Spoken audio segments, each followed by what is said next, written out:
안녕하세요. 금나치마입니다. 대출 상담을 하다 보면 신용회복 중이신 분들도 있습니다. 개인 회생이 아닌 신용회복위원회를 통해서 이용하는 정부 지원 제도이죠. 이 신용회복 중이신 분들의 간혹가다 저에게 현재 신용회복 중인데 근로자 햇살론이 가능하나요? 라고 문의를 주십니다. 자, 그럼 결론부터 말씀을 드릴까요? 결론.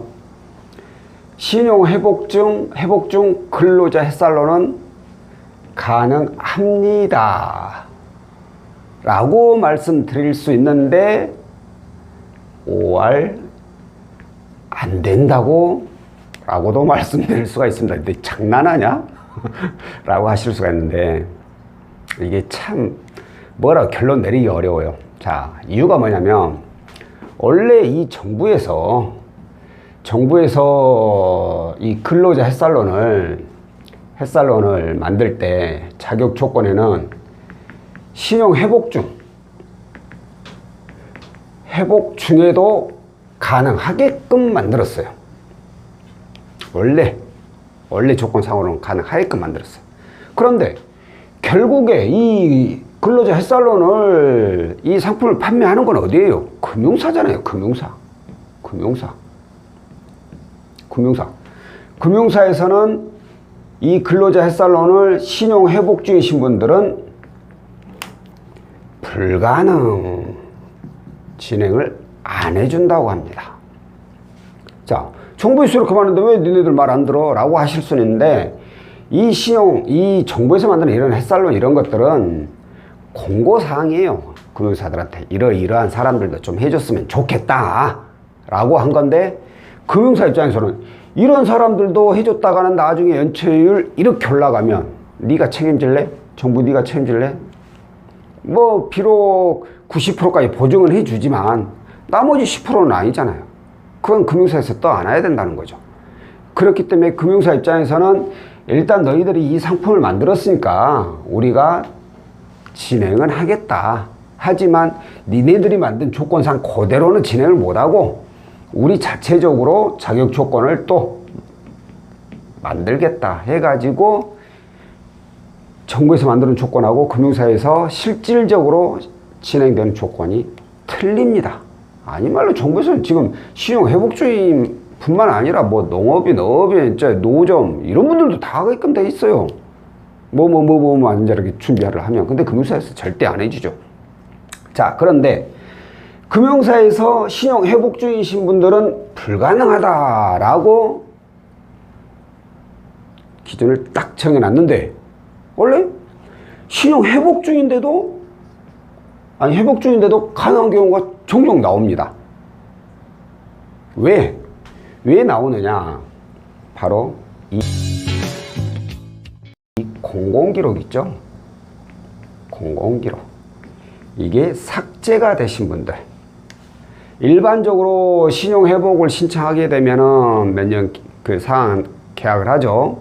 그러면 2년이 지나면 공공기록이 삭제가 됩니다. 이건 무조건 삭제가 돼요. 그런데 이 사항 기간이 몇 년이냐, 사항 금액이 얼마나 되느냐에 따라서, 그리고 저번에 정부에서 신용 면제 해줬죠. 신용 사면. 그때 이제 또 몇 번 이렇게 공공기록 삭제되신 분들도 있고, 이렇게 공공기록이 삭제가 돼버리니까 일반적인 전산에 신용 회복 중이라는 게 안 나옵니다. 이 말은 금융사가 모를 수도 있다는 거예요. 신용 회복 중이라는 것을.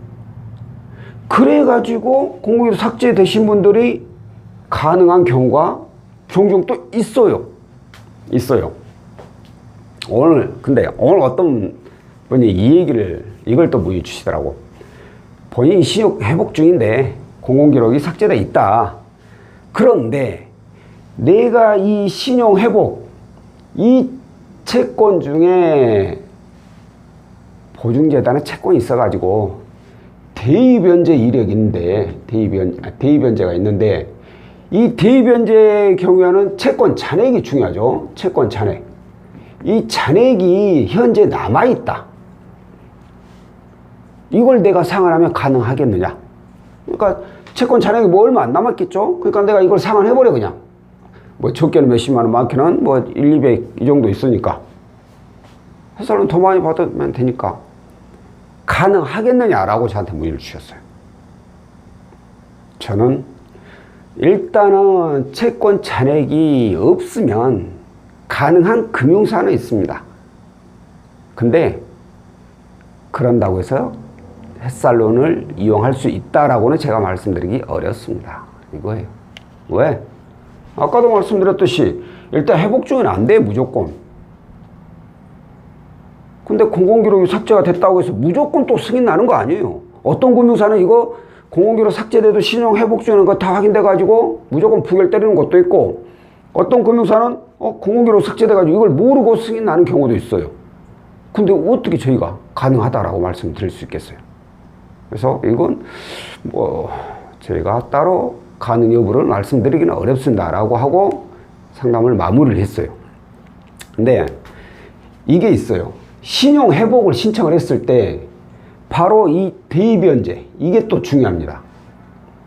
대입연재 이력이 남아있어, 예를 들어서. 그러면 일단 무조건 부결이에요, 거의. 왜냐면은 신용 회복 중이라는 걸 알 수가 있기 때문에. 특히나 이런 분들 있잖아요. 신용 회복 중에 돈이 부족해서 신보기에서 소액대출 있잖아요, 소액대출.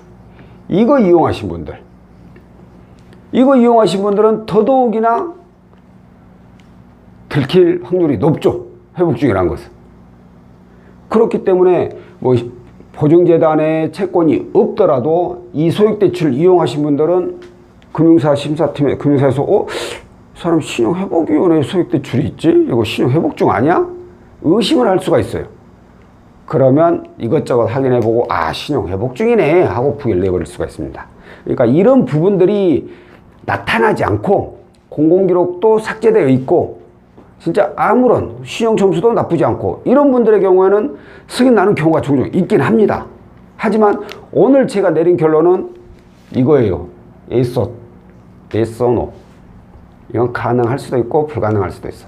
단 무조건 공공기록 삭제는 당연한 거고, 대입연재 이력이 없는 건 당연한 거고, 소액결제 없는 건 당연한 거고, 소액결제란다, 소액대출 없는 건 당연한 거고, 이 세 가지는 무조건 없애야 된다는 거예요.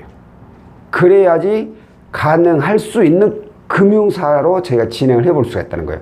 다만 무조건 가능하다는 것도 아니고 되면 좋고 안 되면 만다는 생각으로 신청을 하셔야지, 네가 된다고 해서 내가 힘들게 시간 빼가지고 서로 번역 이렇게 저렇게 했는데 부결 나버렸으니까 네가 책임져 이래버리면 안 된다는 거예요. 절대로 책임질 수 있는 내용도 아니고 절대 무조건 가능합니다 라는 내용도 절대 아니니 이 부분 참고하시고, 혹시라도 이 세 가지가 포함이 안 됐고 본인이 정말 자금이 필요해, 근데 아닌 말로 신용 회복 중이신 분들 대출이 잘 안 돼요. 만에 하나 된다고 하더라도 어디 뭐 대법체 고금리 이런 데 밖에는 안 돼요. 그러면 아닌 말로 시간 좀 쪼개더라도 찔러나 보자 이거죠. 되면 좋은 거잖아요. 되면 10%밖에 안 하는데 이자가. 가능하면 이용하면 되는 거고, 불가능하면 이제 차후는 본인이 알아서 선택을 하셔야겠죠. 자, 오늘은 신용 회복 중에 근로자 햇살론이 가능할까에 대한 결론은 대입연재 이력이 없고 공공기록이 삭제되어 있고 소액대출이 없는 경우에는 가능할 수도 있다. 다만 이 가능할 수도 있다라는 부분은 절대 책임을 질 수 없는 부분이라는 거 참고하고 계시고요. 자, 오늘 내용은 여기까지고요. 다음번에 또 다른 내용으로 찾아뵙도록 하겠습니다. 고맙습니다.